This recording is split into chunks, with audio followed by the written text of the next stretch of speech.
اعوذ باللہ من الشیطان الرجیم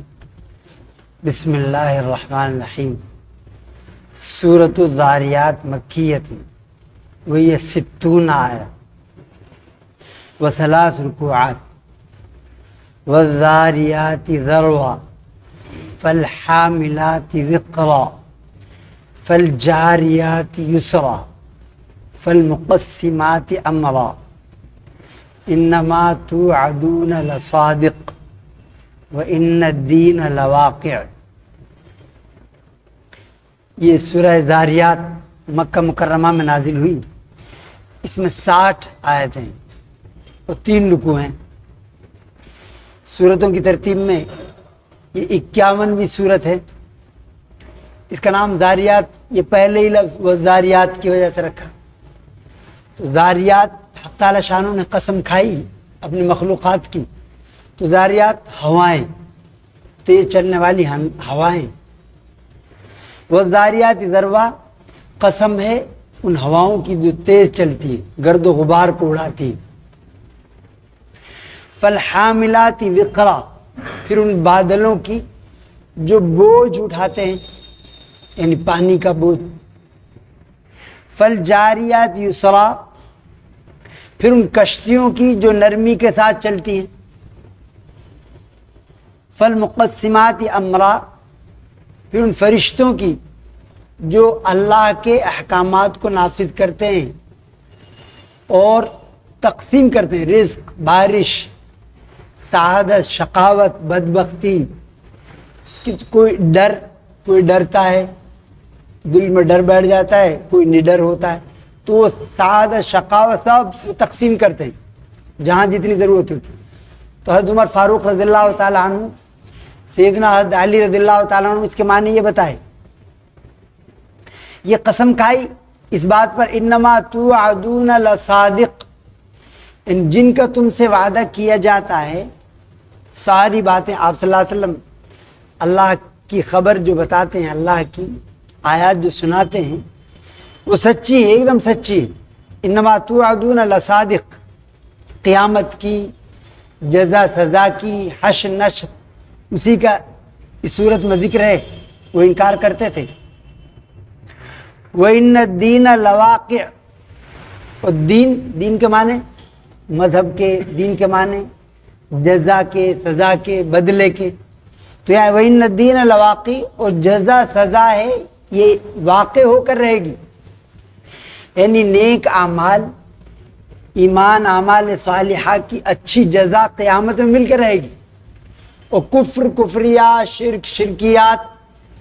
ان کی سزا ضرور مل کر رہے گی، یعنی یہ باتیں سچی ہیں۔ وَإِنَّ الدِّينَ لَوَاقِعٌ وَالسَّمَاءِ ذَاتِ الْحُبُكِ، اور حق تعالی شان ان کی قسم کھائی، یعنی ہواؤں کی قسم کھائی۔ تو یہ مخلوقات عجیبہ ہیں، تو ان پر پورا کنٹرول خالق، مالک، مدبر حق تعالی شانوں کا ہے۔ تو اسی طرح جزا سزا پر، عدالت پر اسی کا حکم ہے، اسی کا کنٹرول ہے۔ جب وہ چاہے گا قیامت برپا کرے گا اور حساب کتاب لے گا۔ والسماء ذات الحبک، پھر قسم کھائی آسمان کی قسم۔ حبک راستوں کو بولتے ہیں، ان کپڑے پہ جو دھاریاں ہوتی ہیں ان کو بولتے ہیں حبک، حبیکہ اس کا واحد ہے، سنگولر ہے۔ اس کو زیب و زینت کو بولتے ہیں، یعنی زیب و زینت والے آسمان کی، یہ راستے والے آسمان کی قسم، فرشتوں کے آنے جانے کے راستے، رزق۔ انکم لفی قول مختلف، یقین تم لوگ مختلف قول کرتے ہو، مختلف باتیں کرتے ہو، یعنی قیامت کے بارے میں، آپ کی رسالت کے بارے میں۔ ان میں سے کوئی آپ کہتا کہ یہ مجنون ہے، کوئی کہتا شاعر ہے، کوئی کہتا ہے یہ ساحر، جادوگر ہیں۔ یعنی سب سے جو دنیا کا عقل مند آدمی ہے، دانشور آدمی ہے، تو وہ لوگ جو بیمار ہیں، ذہنی مریض، اب اگر اندھا اس میں اندھیرے کمرے میں بیٹھا ہو اور وہ کہے کہ نہیں میں سورج کی روشنی کو نہیں دیکھ رہا، تو مت دیکھ، وہ سورج تو نکل رہا۔ تو اگر کوئی جھٹلاتا اس کو، بیمار ہے، اس کا ذائقہ خراب ہو گیا بیماری کی وجہ سے، اب وہ کہتے نہیں جی یہ تو کڑوی ہے یہ چیز، وہ ہے میٹھی۔ اب اس کا ذائقہ خراب ہو گیا تو تیرے ذائقہ کی غلطی ہے تو اس کی خطا ہے، اس کی نہیں ہے۔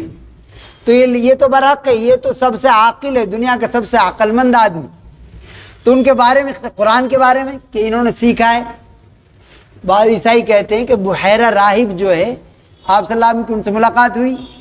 اور ایک روایت میں اس وقت آپ کی عمر شریف تھی 9 برس کی، ایک میں 12 برس کی۔ تو انہوں نے ان سے جب ملے تھوڑی سی ملاقات میں تو انہوں نے سارا قرآن سکھایا، وہ لکھا ہے ان سے سیکھ کے، عیسائی سے، یعنی اس بحیرہ راہب سے سیکھ کر لکھا ہے، عیسائی یہ کہتے ہیں۔ اب یہ کہ اتنی عاقلانہ باتیں اور مستقبل کی حشر نشر کی باتیں، اللہ کی معرفت کی باتیں، وہ 9 سال کا بچہ یا 12 سال کا بچہ وہ فوراً ازبر کر لے گا اور پھر سنا دے گا۔ لفی قول مختلف، تم مختلف، کوئی کہتا ہے سیدنا حدیث علیہ السلام جو ہیں وہ اللہ کے بیٹے ہیں، ان کی قربانی ہو گئی تو ازلی انسان کے گناہ تو سب معاف ہو گئے اس کی وجہ سے، وہ کوئی 33 کروڑ کو مانتے ہیں۔ تو انکم لفی قول مختلف، تو وہ الگ الگ باتیں کرتے ہیں قیامت کے بارے میں، خدا کی معرفت کے بارے میں۔ یوفک عنہ من افک، اور اس سے وہی پھیرا جاتا ہے جو محروم ہو، یعنی قیامت پر، حشر نشر پر، رسالت پر ایمان سے جو سچ مچ محروم ہے وہی محروم رہتا ہے، وہی جو خیر سے محروم ہی ہو گیا وہی ان پر یقین نہیں رکھتا۔ قتل الخراصون، اور خراصون کے معنی اٹکل، اندازہ لگانے والے، چونکہ یہ بات جو ہے اللہ کی معرفت کی باتیں، قیامت کی باتیں، غیب کی باتیں، اللہ کی عدالت قائم ہوگی، تو یہ عقل سے تو نہیں ان کا اندازہ لگایا جا سکتا، چونکہ عقل سے جو سینس آرگنس ہیں ان کا آدمی اندازہ لگائے گا جن چیزوں کو محسوس کرے ہو، لیکن اس کا تو کوئی بتا ہی نہیں سکتا قیامت کب آئے گی، اللہ کی عدالت، وہ حساب کتاب لے گا۔ تو سچا آدمی جو وحی کے ذریعے بتائے اسی سے پتہ چلے گا، بس ویسے پتہ نہیں چل سکتا۔ لفی وہ کہتے ہیں کہ تناسخ ہوتا ہے، کہ لوگ آتے ہیں الگ الگ یونی میں، مرتے نہیں ہیں پھر آ جاتے ہیں دوبارہ،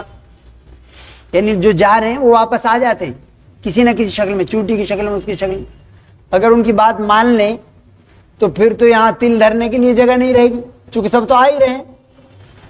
یعنی حضرت آدم علیہ السلام سے لے کر اب تک سب آ ہی رہے کسی کی شکل میں، تو یہاں تل رکھنے کی جگہ نہ ہوتی۔ تو یہ انکم لفی قول مختلف، تو یہ اندازے لگا قتل الخراصون، تو یہ ان کا ناس ہو، غارت ہو جائیں بے سند، بے سر پیر کی باتیں کرنے والے۔ الذین هم فی غمرۃ ساہون، اور یہ لوگ جہالت اور غفلت کی وجہ سے غفلت میں پڑے ہوئے ہیں، یعنی جہالت کی وجہ سے، اختیاری جہالت کی وجہ سے، یعنی ان کو بتایا جاتا ہے کہ ایک خالق ہے، ایک مالک ہے، کہ ہر چیز مخلوق ہے، پیدا کی ہوئی، تو اس کا ایک خالق ہو، یعنی عقل کہتی ہے ایک ہی خالق ہوگا اس کا، چونکہ اگر کئی خالق ہوتے تو آپس میں لڑائی ضرور ہوتی، ان کی آپس میں ضرور لڑائی ہوتی، اور ان کی لڑائی ہمارے سامنے آ جاتی، جیسے بھائیوں میں پراپرٹی کی لڑائی دکان پر، مکان پر ہوتی ہے اور سامنے آ جاتی ہے، سب کے مقدمہ چلتا ہے۔ تو ایسا اگر ایسا ہوتا، لو کان معہ آلیۃ کما یقولون، اگر ایسا ہوتا جیسے یہ کہتے ہیں 33 کروڑ ہیں، الگ الگ شکلوں کے فرضی دیوتا، تو اذا لابتغوا الی ذی العرش سبیلا، تو سب مل کر وہ عرش والے کے پاس پہنچ جاتے حصہ لینے، لیکن آج تک ایسا نہیں ہوا کوئی عرش والے سے لڑنے پہنچ گیا ہو اور ہمارے سامنے بات آ جاتی، لیکن ایسا نہیں ہوا، اس کا مطلب اکیلا ہے، وہ اس کا کوئی شریک ساجی نہیں۔ یسألون ایان یوم الدین، یہ آپ سے پوچھتے ہیں قیامت کب آئے گی، بدلے کا دن، روز جزا کب آئے گا، تو وہ اس لیے نہیں پوچھتے کہ دلیل کے طور پہ پوچھتے ہوں، وہ تو استہزاء، مذاق کے طور پر، مذاق اڑانے کے لیے۔ یسألون ایان یوم الدین، تو مذاق کے لیے وہ پوچھتے، مذاق کرنے کے لیے، کب آئے گا بھائی، وہ یقین نہیں رکھتے اس پہ۔ یوم ہم علی النار یفتنون، تو اس کا جواب دیا جس طرح انہوں نے پوچھا کہ وہ دن ہوگا جس دن انہیں آگ پر تپایا جائے گا، یعنی جب حقیقت سامنے آئے گی پھر پتہ چلے گا، پھر یہی مشرک لوگ وہاں کہیں گے واللہ ما کننا مشرکین، جھوٹ بولیں گے کہ اللہ کی قسم ہم نے تو شرک کیا ہی نہیں، ہم نے کبھی شرک نہیں کیا۔ وہ دیکھیں گے دوزخ میں ڈالے جا رہے تو وہاں جھوٹ بول واللہ ما کننا مشرکین، تو پھر ان کی زبان پر مہر لگا دی جائے گی، ہاتھ پیر ان کے بتائیں گے کہ ہاں ہم نے فرضی دیوی دیوتا 33 کروڑ عجیب عجیب شکلوں کو پوجا تھا۔ یوم ہم علی النار یفتنون ذوقوا فتنتکم ھذا الذی کنتم بہ تستعجلون، اور اب اپنی اس فتنے کا مزہ چکھو۔ تو فتنے کا معنی عذاب، اور فتنہ کہ یہ تم جو کرتے تھے جانتے ہوئے کرتے تھے، تمہیں بتایا گیا تھا۔ کچھ مشرکین یہ کہتے تھے کہ جی اللہ یہ چاہتا ہے کہ ہم شرک کریں، کیونکہ اس کے بغیر کچھ نہیں ہوتا، اس کے حکم کے بغیر۔ تو اللہ فرماتا ہے کہ جھوٹ بکتے، ایسا نہیں ہے۔ اگر اللہ یہ چاہتا کہ شرک ہو اس کی زمین پر، اس کی ذات میں شریک کیا جائے، تو پھر وہ رسولوں کو کیوں نازل کرتا ہے، رسول کیوں بھیجتا ہے، کتابوں کو کیوں نازل کرتا ہے؟ وہ تو یہ چاہتا ہے شرک نہ ہو اس کی ذات کے ساتھ۔ یعنی ایسی سچی باتیں، سچے رسول کہ وہ یہ کہتے ہیں کہ ہم اس پر کوئی تعاون، کوئی معاوضہ، کوئی پیسہ روپہ نہیں لیں گے، پہلے یہ کہتے ہو ایسے مخلص لوگ۔ اور یہاں ایسا ہوتا ہے کہ جو یہ نیتا گن جو ہوتے ہیں یہ کسی کا زینہ بنا کے چڑھتے ہیں اس پہ، اس کے سارے پیسے ختم، اس کا دیوالیہ نکل گیا، یہ آگے چلے گئے اسے جھانسا دے کر۔ سب سے پہلے یہ لوٹ مار کرتے ہیں، پھر آگے جاتے ہیں کسی کا دیوالیہ نکال دیتے ہیں۔ لیکن وہ پہلے یہ کہتے ہیں کہ لا اسألکم علیہ اجرا، یعنی میں پیسے نہیں مانگتا، یہ جو میں نے تمہیں خیر کی باتیں بتاتا ہوں، اللہ کی معرفت کی باتیں، اللہ پر یقین کی باتیں، اس کا پیسے نہیں لیتا میں تم سے۔ تو یہ یسألوا فتنتکم، ان سے کہا جائے ذوقوا فتنتکم ھذا الذی کنتم بہ تستعجلون، یہی وہ ہے جسے کہ تم جلدی مچاتے تھے کہ کب آئے گا، قیامت کب آئے گی، اس وقت پتہ چل جائے گا۔ جب اٹھیں گے تو ان سے کہا جائے گا ھذا ما وعد الرحمن وصدق المرسلون، وہ کہیں گے من بعثنا من مرقدنا، یعنی ہمیں کس نے جگا دیا؟ قبر میں آرام سے تھے وہ، وہاں اور مسئلہ بڑھ جائے گا۔ تو وہ کہیں گے یہ سونے کی جگہ، مرقد بولیں گے اسے، یعنی یہ آرام کی جگہ سے، آرام بستر سے ہمیں کس نے اٹھا دیا؟ تو فرشتے کہیں گے ھذا ما وعد الرحمن وصدق المرسلون، یہ وہی ہے جس کا رسولوں نے وعدہ کیا اور انہوں نے سچ بتایا تھا، تم نے انہیں جھوٹا سمجھا تھا۔ تو یہاں کنتم بھی تستعجلون ان المتقین، تو وہ سیدنا نوح علیہ السلام سے وہ کہتے فاتنا بما تعیدنا ان کنت من الصادقین، یعنی جس کا تم وعدہ کرتے ہو ہمارے پاس لے آؤ اگر تم سچے ہو۔ یعنی وہ جھوٹا سمجھتے تھے انبیاء علیہ السلام کو، جنہوں نے بتایا دنیا والوں کو کہ سچ جو ہے وہ نجات کا ذریعہ ہے اور جھوٹ وہ تباہی کا ذریعہ ہے، انہی کو وہ جھوٹا سمجھتے تھے۔ ان المتقین فی جنات وعیون، تو منکرین کا ذکر فرمایا تو پھر اللہ نے اپنے دوستوں کا ذکر فرمایا، متقین کا ذکر فرمایا۔ یقیناً متقی لوگ جنات باغات میں ہوں گے، چشموں میں ہوں گے، عیش و آرام میں ہوں گے۔ آخذین ما آتاہم ربہم انہم کانوا قبل ذلک محسنین، اور وہ خوشی خوشی اپنے رب کا، جو ان کا رب ان کو دے گا، خوشی خوشی لے رہے ہوں گے۔ انہم کانوا قبل ذلک محسنین، اور اس سے پہلے وہ نیک کام کرتے تھے، مخلص تھے، محسن تھے، نیک کام کرتے تھے، فرائض واجبات اللہ کے احکامات پر عمل کرتے تھے، محرمات گناہوں سے بچتے تھے۔ ان کی اوصاف اللہ نے بیان فرمائے۔ ایک صفت ان کی کانوا قلیلا من اللیل ما یہجعون، اور وہ رات کے وقت میں بہت کم سوتے تھے۔ حسن بصری رحمہ اللہ وہ فرماتے ہیں کہ یعنی اکثر عبادت کرتے تھے۔ حضرت عباس رضی اللہ تعالیٰ عنہ، حضرت انس بن مالک رضی اللہ تعالیٰ عنہ، حضرت مجاہد یہ فرماتے ہیں کہ اس کا مطلب یہ ہے کہ وہ یعنی رات کا شروع کا حصہ ہو یا بیچ کا حصہ ہو یا آخری حصہ ہو، بہت کم ایسا ہوتا تھا کہ وہ اس میں کچھ حصے میں عبادت کرتے تھے، تو اس میں وہ بھی آ جائیں گے جو مغرب اور عشاء کے بعد نماز پڑھتے ہیں، وہ بھی اس میں آ جائیں گے، اور جو تہجد کے وقت پڑھتے ہیں وہ بھی آ جائیں گے، کیونکہ بہت تھوڑا حصہ ایسا بھی ہوتا تھا جس میں وہ سوتے نہیں تھے، وہ ماں نافیہ مانتے حضرت ابن عباس رضی اللہ تعالیٰ عنہ۔ تو اس لیے مغرب اور عشاء میں جو پڑھتے ہیں، اگر نفل اوابین وغیرہ جو پڑھتے ہیں وہ بھی اس میں آ جائیں، یعنی اول شب میں یا بیچ رات میں یا آخر شب میں وہ بھی اس میں آئیں گے۔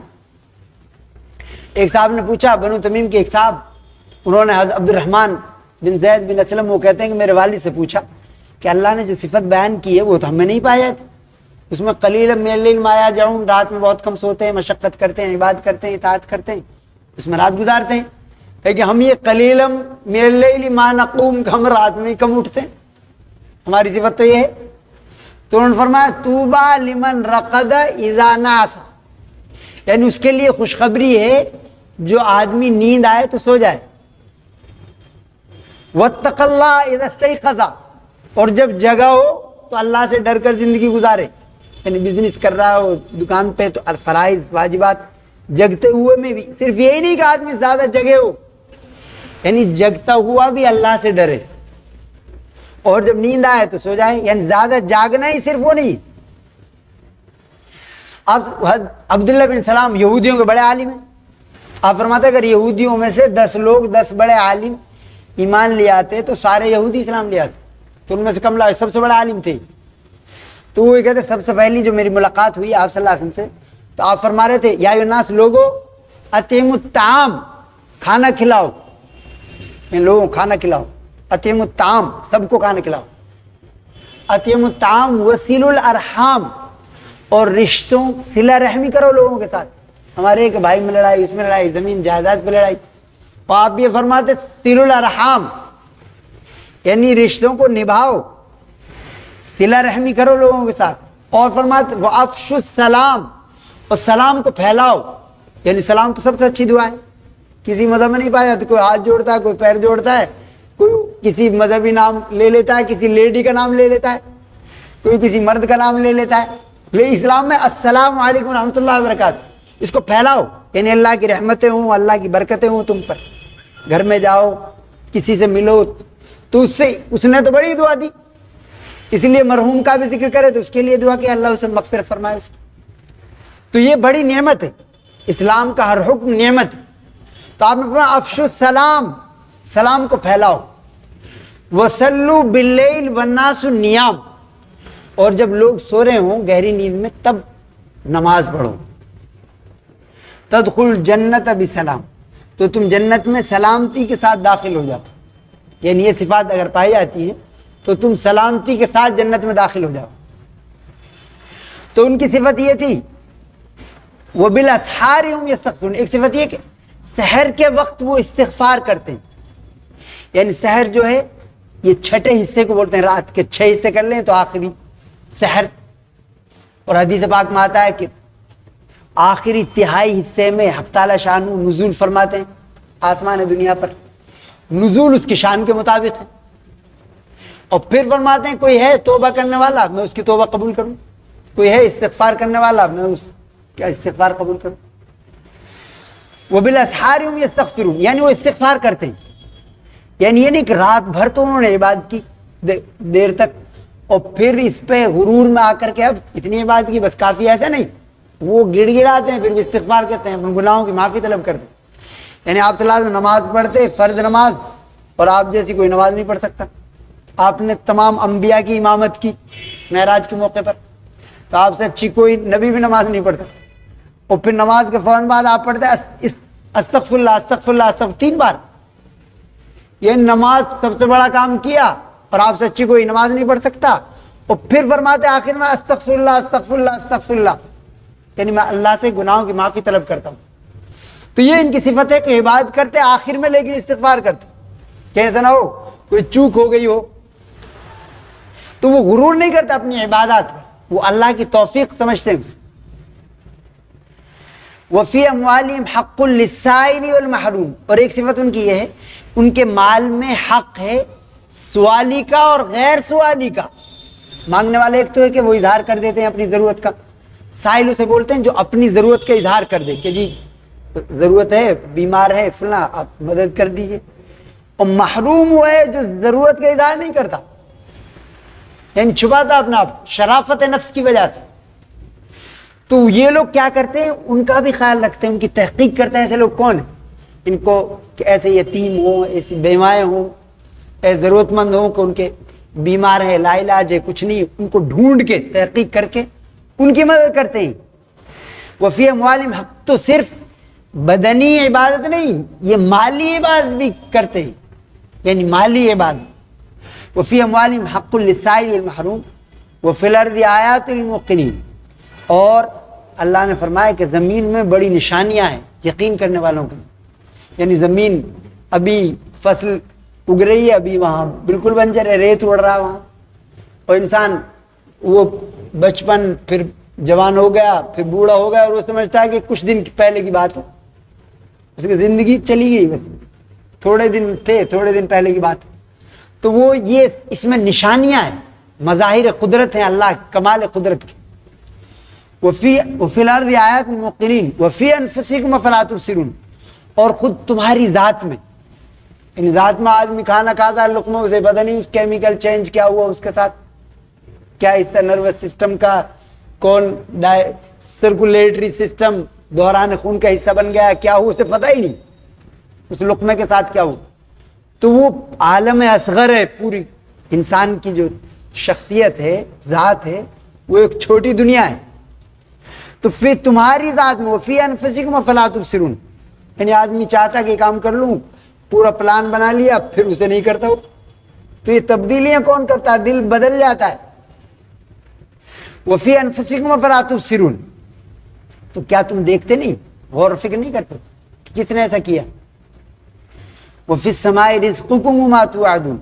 اور آسمان میں تمہارا رزق ہے، یعنی لوح محفوظ پہ لکھا ہے کس کو کتنا رزق ملے گا۔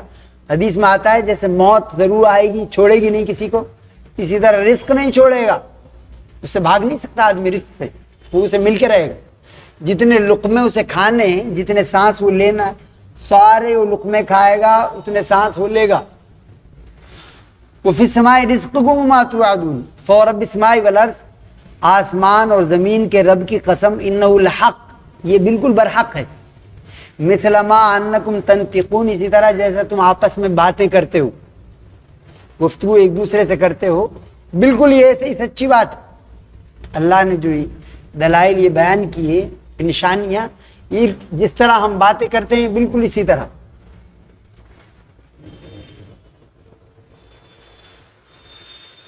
نماز کے جو شرائط ہیں، نماز کے فرائض، تو ان میں سے جگہ کا پاک ہونا، کپڑوں کا پاک ہونا، جسم کا پاک ہونا، اور نیت کرنا، استقبال قبلہ ہونا، ستر کا چھپانا۔ تو ان میں سے ستر کا چھپانا، کپڑے کا پاک ہونا، جسم کا پاک ہونا، تو حقیقی ناپاکیوں سے، یعنی جو دکھائی دیتی ہے، اور ایک ہے حکمی ناپاکی۔ حکمی ناپاکی یعنی بے وضو ہونا، بظاہر تو نہیں لگ رہا وہ ناپاک، لیکن بے وضو ہے وہ حکمی ناپاکی۔ تو اس لیے بغیر غسل کی ضرورت ہے تو غسل کرے، اور وضو کی ضرورت ہے وضو کرے، وضو نہیں کر سکتا تو تیمم کرے، بیمار ہے عذر ہے، لیکن نماز نہ چھوڑے۔ اسی طرح ستر کا چھپانا فرض ہے۔ سچ بعض دفعہ ایسا کپڑا ٹی شرٹ آدمی پہن لیتا ہے کہ وہ سجدے میں جاتا ہے دکھائی دیتا ہے، وہ نماز پڑھ رہا ہے، نماز ہو ہی نہیں رہی، چونکہ فرض تو چھوڑ دیا اس نے۔ اسی طرح اگر ستر کا چھپانا کہیں ضرورت پڑی استنجے کی، پیشاب کی، اب وہ اگر وہاں استنجا کرے گا تو وہ ستر نہیں چھپ سکتا، لوگ ہیں وہاں،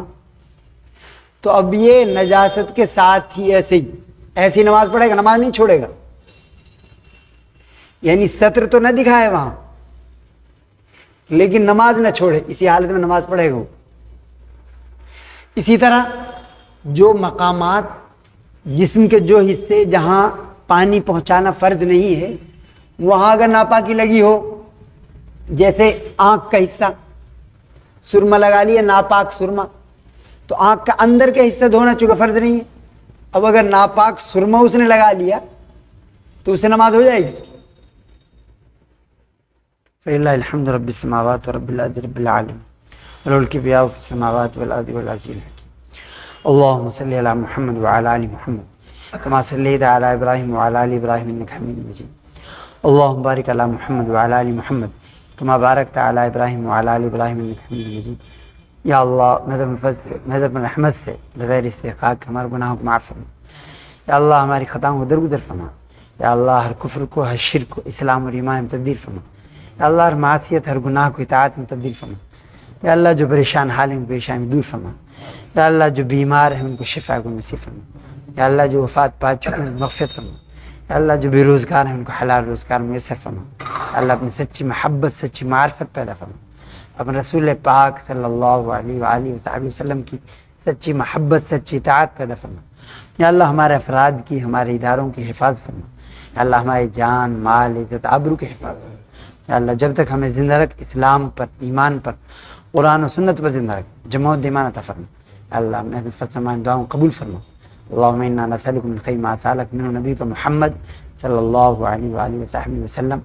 ونعوذ بك من شر ما استعاذ منه نبيك محمد صلى الله عليه وآله وصحبه وسلم، وأنت المستعان وعليك البلاغ ولا حول ولا قوة إلا بالله، صلى الله على خير خلق محمد وآله وصحبه أجمعين برحمتك.